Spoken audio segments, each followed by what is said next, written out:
Power Hour on Top Step TV. This is a bit of a holding pattern, but before we get started, we've got Zach B joining us, man, in the middle. What's up, Zach B? What's going on, guys? How we doing?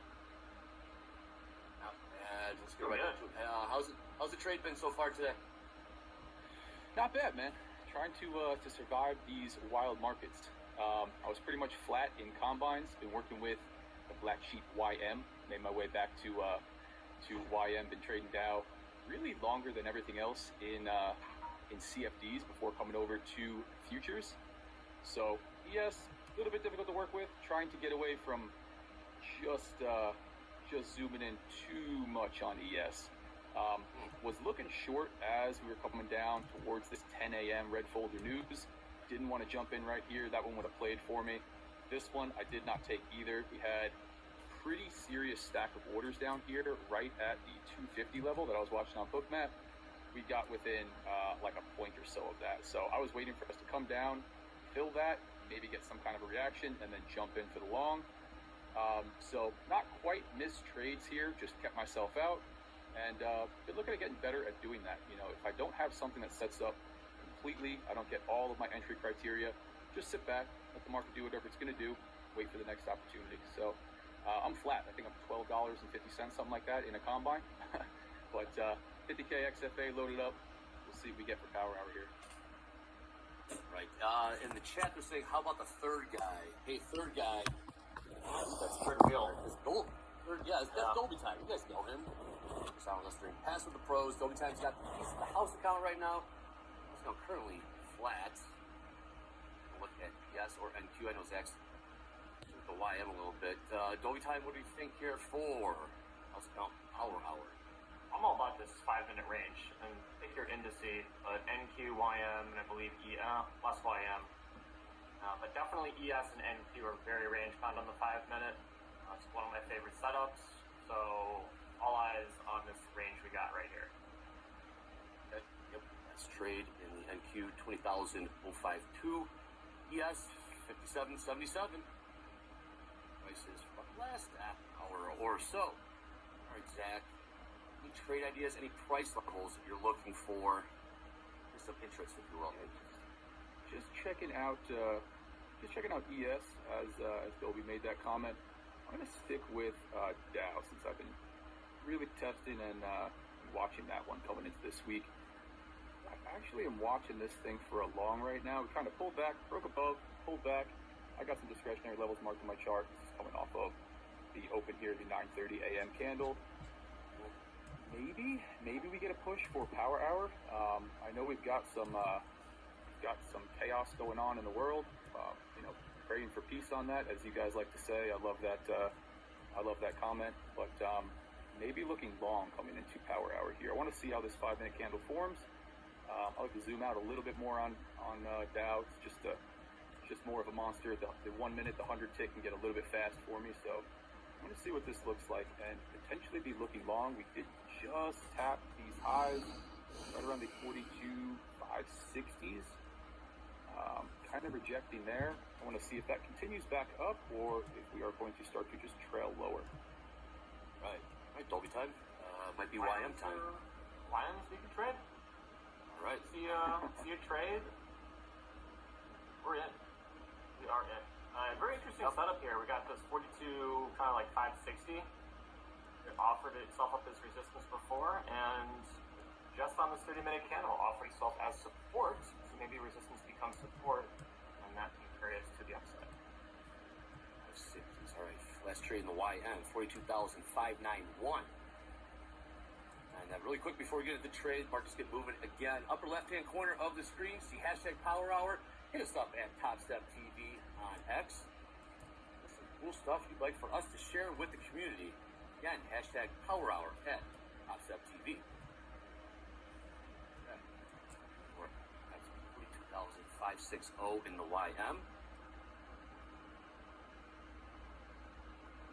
Yeah, we down got this a little bit. Go ahead, Zach. A little. Sorry, go ahead, Andre. House account. No. Just do a house account recap. Down like, I don't know, 1,800 or so. Yeah. Not bad. Big trading this morning. Yeah. Go ahead, Zach. 42,560. That's the number. Yeah. That's the level I have written down. Yeah, I'm watching that. I was going to make a comment. We did come up into what I have marked as another zone above price. It's pretty wide. It's not a hard level that I've been looking at, but these 660s kind of turned there. So it is in an interesting spot. If we can find some support, maybe sweep these 560s again and then start to push back up, I'd be looking long. We get some kind of pattern here, but I don't want to jump in just yet. If we are going to start to sell off harshly, back down towards VWAP, I don't want to take that L too quickly. So I'm gonna give this thing just a few minutes. But these markets are tricky, man. You know, they're always tricky, but it seems like over the last few weeks, you know, month and a half, it's been pretty difficult to work with stuff on the U.S. indices. Now that's just my opinion, but I think a lot of guys have been getting caught in fake outs, choppy market conditions, you know, trying to make progress, and you really just got to wait for your setup, try to put risk on when it makes sense, when it's presented a good opportunity, and you know, let those probabilities play out in your favor. But yeah, it's been tricky the last few weeks, man, to say the least. Sort of experience comes in handy because some of these market states you don't get to see all that often, maybe even at all during the year. You have like the big headline-driven market, so the longer you trade, the more screen time you get, the more reps you get, and you know, more extreme market states. And then hopefully, you know, the next time it does happen, you know, you're prepared and ready to take on trades for whatever that market type might be. So it's important, even if it's not trading, just to kind of sit in front of the screen and kind of feel what's going on in like news-driven markets. It hasn't really happened all that frequently, but it's a different vibe that happens. I agree. It's just like you said, headline markets. Got a lot of geopolitical stuff going on. Like just coming into today, you got that strike. It's first day of the month and quarter, election year. You know, we're only a couple weeks out from that, and just it's like, what headline do you want to talk about? So, yeah, like you said, if you haven't been through some of that stuff before, exercising some caution, you know, having clear risk management in place to make it through whatever losses you're going to take. But you know, market will die down, get real quiet, and then move really quickly, really violently. So it presents good, double-edged sword. A lot of risk, a lot of reward. But structure your risk and know your game plan. And like you said, if it's something that you haven't experienced or you're just not feeling it, you're not in the pocket that day, just sit and staring at the charts, being ready to trade, but stay in cash. That's valuable, 100%. Screen time. You ever play screen time? Especially in markets like this. Oh, ding dong, who's coming in? Who we got? Hey, hey you. What's up? Oh, been a minute. You did? Oh, yes, you are, sir. Oh. There's a 5. No, he was just warming up. Leave him alone. Got you. Yep. Still muted. Oh, is it exponentially more expensive the more times you try? Messing with us, Hogue. What, $30? Dime every syllable. There it is. There it is. I have a very unusual chart pattern on the S&Ps right now. If you want to show my charts, I call it the Dolby's cat pattern. It's a new one. There it is. So you see the tail, the legs. Wait, the ears, oh, yeah. the ears Wait a up minute, how'd you there. do that? Look at that. There's the Dolby's cat pattern. I guess kind of a cup and handle in a way pattern. I don't know. Yeah, it just stuck its tongue out just a minute ago here. That's pretty good, Johnny. Did you do that? Yeah. Just trying to be creative here. Ankles on that cat. Yeah. Don't be talking about my cat's bad ankles. I gotta try and figure out how to stop this crazy thing. Hey, we'll get a hold of Jane real quick. How do you stop this crazy thing? All right, Hogue, I gotta ask you. That's it. Yeah. What's up, Zach? It's a mind of its own. It's in. The monster's loose. Yes. I read those 42,506. These last trade 556. What do we Anything going? Yeah, I'm staring at this Delta's one still for a negative long time. 5,200 here Sorry. in the NASDAQ. I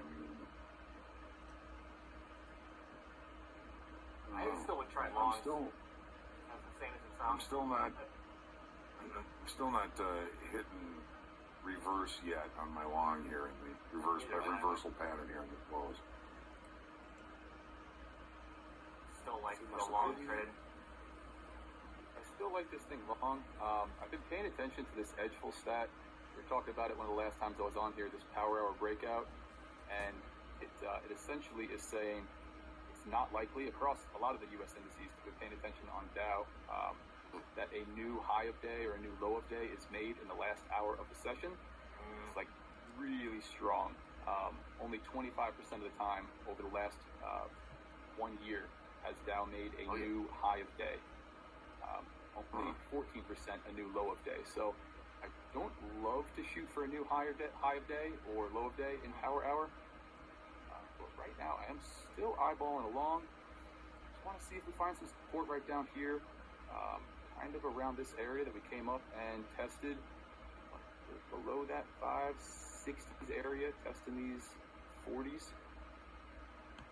I'd like some kind of pattern, some kind of price action to show me buyers are stepping in. Very thin in ES.